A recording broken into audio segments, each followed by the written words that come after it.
Hello everyone and welcome back to my YouTube channel. I hope you guys are having a wonderful day. Before we start, please hit the subscribe button and give this video a thumbs up. At Sheila's place, Luna begs her not to tell her to leave. Sheila doesn't want her to waste her alternate chance. Luna wants a relationship with father and only one thing stands in their way. Steffy. She suggests they get relief of her. Sheila warns Luna, "Don't go down this road." Luna's sure she's had the same studies before. Sheila says, "Not presently." Luna asks if she's sure and harangues about Steffy pretending they're nothing. She'd love it if Sheila transferred her down.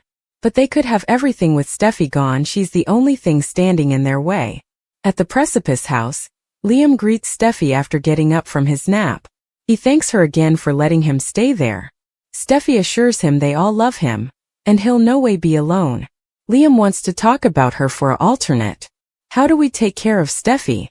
She says she's good, but he knows she can't be sleeping well with Luna out there. He doesn't want her anywhere near her and Kelly. She assures him Finn agrees that Luna can no way be part of their lives. Liam warns he'll have to keep his guard up. Just as with Sheila, Luna can be manipulative. They agree what his pater did was stupid because it put Steffy and Kelly in peril. Steffy always feels she has to look over her shoulder wondering when Luna might strike next. In his office, Finn flashes to Luna telling him she wants a place in his life. Lee enters and asks, "What's wrong?" He tries to brush her off, but she can see right through him. Is this about Luna? She hopes he's not allowing about letting Luna into his life. Finn's not sure how you come back from killing 2 men, but he still feels guilty. However, he could have made a difference if he'd known she was his son. Lee finds it insane for Finn to condemn himself for the way Luna is. She tells him to stop allowing about what might have been. Luna is who she's and can't have any place in his life. Finn says his commitment to Steffy and the kiddies is unbreakable. He'll cover them against anything. Indeed, Luna. Lee narrows her eyes. She's been in contact with you, hasn't she? At Sheila's place, she leaves the room and returns to Luna, leaving a communication on Finn's phone saying she misses him. They go over Sheila showing up at Finn's marriage. She could tell he wanted to give her a chance. She indeed spent a Christmas with them when Steffy let her hold Hayes. It was like a dark hole in her heart was eventually full. Luna sniffs that it didn't last long before Steffy shut her down again. Sheila tried so hard to show she was good of their love. Luna says she is, and Finn would see it too if not for Steffy. As long as she's in Finn's life, they'll no way have a chance. Suppose about how awful it would be if there were no further Steffy. In Finn's office, Lee learns he got a communication from Luna. She tells him to change his number. Finn agrees with his mama this has to stop. Luna has to accept she has no place in his life. At the Precipice house, Steffy tearfully asks Liam if he has a pale list. He's doing it every time he sees her, Hope or the girls. That's exactly where he wants to be. Steffy cries, "We're no way going to let you go, Liam." He asks her to help Kelly and Beth flash back him. Steffy tells him he's inside of them, nothing will change that. Liam needs to make sure they're all safe and happy. Steffy promises him the girls will be.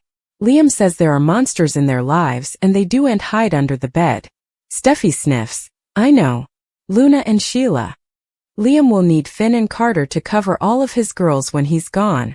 At Sheila's place, Luna paints a picture for her grandmother of what life would be like with Finn and her grandson if Steffy was gone.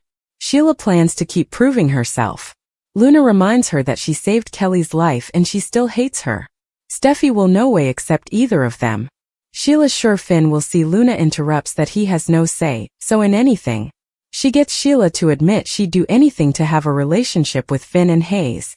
It breaks her heart that she can't have a relationship with her son. Luna asks why Sheila should have to prove herself. Steffy has no intention of ever letting her near Finn or Hayes. They need to fight for their family. Why don't we just exclude that trouble? Sheila tells her what she's byword is dangerous and reckless. And the study that you suppose that I would ever accept commodity like this. You no way, and I mean ever, say another word about Finn's woman. Like this. Sheila warns Luna she's in a dangerous place and is going to do commodity she regrets. They argue over whether Finn wants a life with her or not. Luna hollers that Steffy is in Sheila's head. Sheila screams, "He doesn't want you." Finn and Steffy made a decision that she has to accept. For the last time, she's going to tell her, "You need to go." In Finn's office, Lee says Luna's lost touch with reality if she thinks she can have a father-slash-son relationship after what she did to his woman. "I suppose you need to be veritably careful of Luna." At Sheila's place, she finds Luna gone and hopes she took her advice and left. At the Precipice house, Steffi is pouring a coffee when she flashes to Liam fussing about Luna. The door slams and she calls, "Liam? Did you forget commodity? I'm actually on my way to the office." She gasps upon seeing Luna, who says, "I do and suppose so, Steffi. You're not going anywhere."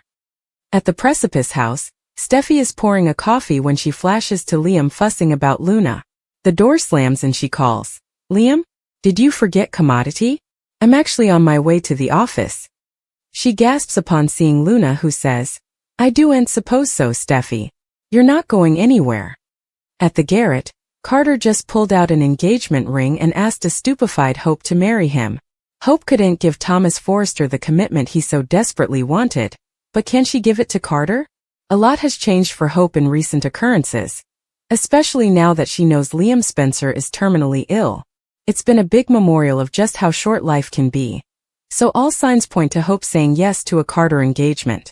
Of course, part of Hope may feel indebted to prove to Liam that she's going to be okay and give him some peace. Rushing into marriage with Carter could be a mistake, but Hope may make him the happiest man alive for now by agreeing to tie the knot. At the Precipice house, Liam and John Finnegan will continue their warm moment. Since Liam knows there'll come a day when he can't be a father to his daughters, he's counting on Finn to carry the arsonist. Finn assured Liam that he'd be recognized, so they'll keep agitating Kelly Spencer, Beth Spencer, and the delicate road ahead. It'll be hard for Liam to indeed suppose about saying farewell to his precious girls, but he'll get some guidance from Finn in his time of need. At Forrester Creations, Brooke Logan and Rich Forrester will have questions when Steffi gets veritably oral about her support of Hope's bliss. There'll be some talk about Daphne Rose's Paris departure, but Steffi may admit she's lodging for Carter and hope to go the distance as a couple. Ridge and Brooke will find it suspicious for Steffi to suddenly be so Team Hope in all areas of her life.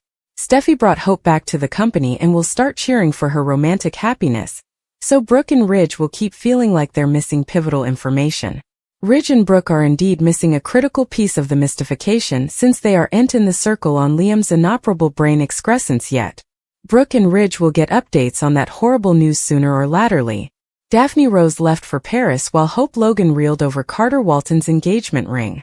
At the garret, Hope and Carter reflected on how happy they were to be back together. After Carter assured Hope that he'd no way let her down again, he got her to close her eyes for a surprise. When Hope opened her eyes again, she was treated to a romantic evening complete with wine and lit candles. Carter claimed Hope was the only woman he wanted to spend the rest of his life with, and ultimately shocked her when he dropped to one knee. Once Carter pulled out a small box and exposed the ring outside, he asked Hope to marry him and left her head spinning. At the Precipice house, Liam staggered due to some head pain and admitted to John Finnegan that his symptoms were worsening. Still, Liam was torn about whether to try extending his life with chemo and radiation. Part of Liam wanted further time with Kelly Spencer and Beth Spencer, but another part of him didn't want them to watch him suffer. Liam thanked Finn in advance since he'd be counting on Finn, and maybe Carter to step up. Formerly he was gone. Although Liam knew he wouldn't be replaced as a father, he told Finn that he was passing the arsonist.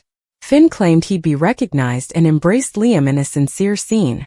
At Forrester Creations, Steffi Forrester set up Daphne in the design office and got updates on her decision to leave City. Daphne complained about being blindsided by Steffi's decision to bring Hope back to the company. Daphne also griped about Carter reuniting with Hope. Indeed, after she had putatively recommitted to Liam. Steffi got uncomfortable over the misreading, but she didn't unmask anything about Liam's health news. Captain Deuce ultimately arrived, so Steffi realized Daphne was flying back to Paris right down. After Steffi and Daphne said their farewells, Deuce got Daphne set up with plenitude of champagne on the aeroplane.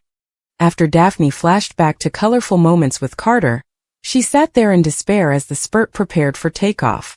Carter will throw all his attention on Hope and their future, but some fresh bumps in the road could be brewing.